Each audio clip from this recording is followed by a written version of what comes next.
Հայեր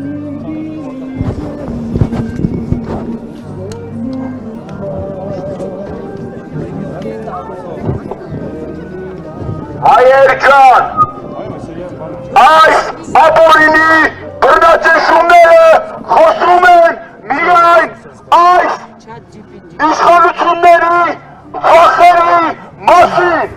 սակայն մենք չունենք ոչինչից վախենալու, որովհետև մեր պայքարը պատիվ ունենալու, հայրենիք ունենալու, անուն ունենալու և ազգային պետություն ունենալու մասին է։ Հայերին չեն կարող վախեցնել որևիցե մոնտաժված տեսանյութերով։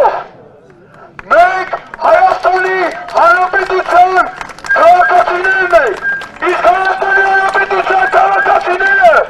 պետք է ծառայեն Հայաստանի Հանրապետությանը, որովհետև մենք գիտենք, թե ինչ կորցրել է այս հողը, թե ինչքան արյունը խառնված այս հողին, և մեր պայքարը հասնելու է իր